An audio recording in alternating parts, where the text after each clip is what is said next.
Hey guys, welcome back to my channel where I share recipes, meal prep, and dinner inspiration. Today I'm revisiting all the Crockpot meals I've shared since starting my channel. I thought it would be convenient to have them all in one place and a good way to introduce to you this template that I use when creating my weekly meal plan. I have this template available for you in the description box below.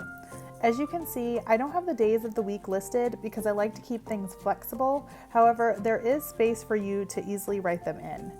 Across the top, there are columns for breakfast, lunch, dinner, and snacks.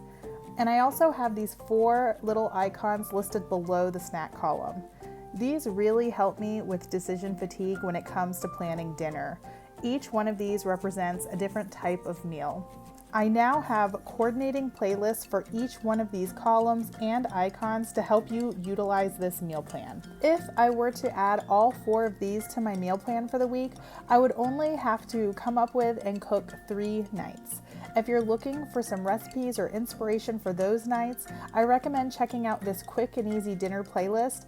I will continue adding to all of these playlists, so if you haven't already, please tap on that subscribe button so you don't miss a video. But for now, let's jump right in. Full disclaimer, I don't include a Crockpot meal on my meal plan every week because my family are not huge fans of the Crockpot. As you can see from the thumbnail of this video, I have only 5 meals to share at this time, so it is my hope that you'll be able to find at least one from this lineup that you can add to your weekly meal plan. First up are these Crockpot Pinto Beans. This is probably the most budget-friendly meal in this lineup. I like to use a smoked ham hock for this recipe, and I always end up making these around the holidays with my leftover ham bone from Christmas or New Year's dinner. Never throw those ham bones away, just bag them up and toss them in the freezer till you're ready to make these pinto beans. I love to serve these alongside enchiladas or tacos. This recipe makes a lot, which is great because they freeze really well. I sometimes freeze the leftover in silicone cupcake liners for individual lunch portions, but most of the time they don't even make it to the freezer because all 3 of my kids absolutely love these beans.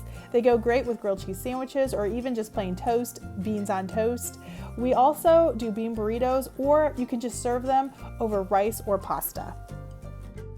Next up is my husband's favorite, these Korean barbecue short ribs. I came across this recipe years ago when we had an abundance of short ribs in the freezer after having a cow processed. I had no idea what to do with them, and now I don't prepare them any other way. The sauce these cook in is amazing, and I often use it as a marinade for chicken when I'm throwing together a stir fry. I love to serve these with rice and a bag of fresh or frozen veggies. This Italian meatball stew is more inspiration than a recipe. You can easily throw it together with pantry staples like canned tomatoes or even your favorite jarred pasta sauce.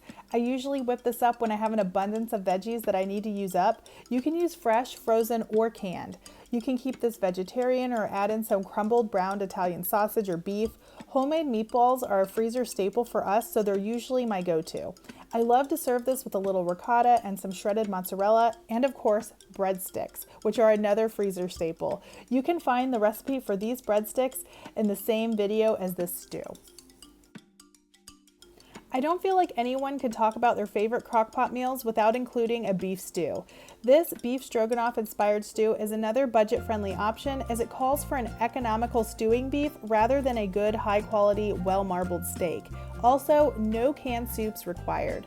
I love to make this with homemade pasta. I just stir it in at the end. However, this would be amazing over egg noodles or rice.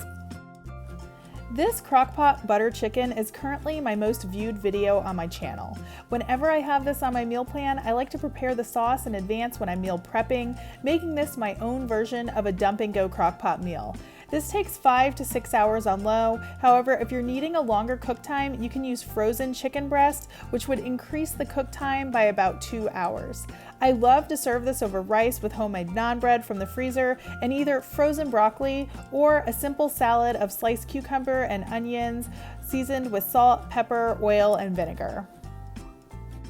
Okay, that's all I've got for you guys today. Let me know in the comments below if you found this video helpful as far as meal planning and if you use the meal planning templates. I would love your feedback. Until next time.